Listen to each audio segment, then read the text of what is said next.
आगी लौकता है ना कहाँ सुनगो तो फुलवारी में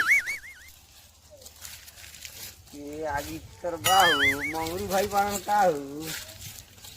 हाँ मंगरू भाई हाँ आगी फूकले बड़ा का हूँ हाँ भाई फुकले बनी आगे तो फुलवारी में का लागी फूकले बड़ा अब का करी बबुआ पूरा लकड़ी तूर लेता रहो कौन तुरता हो चलो ना तनी देखले आवल जाओ चलो सब चलो तुर लेता रसो चलो देख के आवल जा चलो चलो चलो घूम ले आवल जा चलो कौन जंगल में बाहू चलो सब लकड़ी देखो तारा सारा जंगल चिकन कर देले बाड़ा सन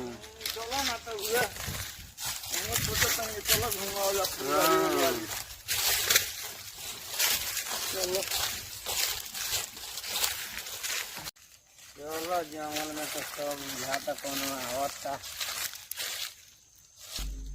आई हे मंगरू भाई हो औ देखो ना तारा कथिया पर कौन चढ़ल बाहू हैं कौन हरे लकड़ी टूटा नहीं मैं क्या बुझा भाई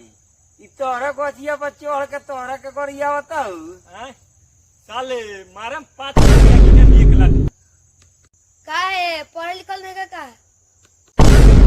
भाई इ तोहरा कथिया पर चढ़ के तोहरा से जबान लड़ावता हैं चलो तक गार गोड़ तूर दिया चलो साला के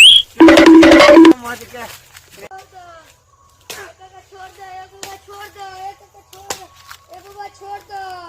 छोड़ा उतर कथी बस बैठी कर बस ना छोड़ दो मंगरू भाई कहता है तो छोड़ दे छोड़ दो जा जा लइका बा जो भाग भाग के करवा मत ये जो छोड़ दो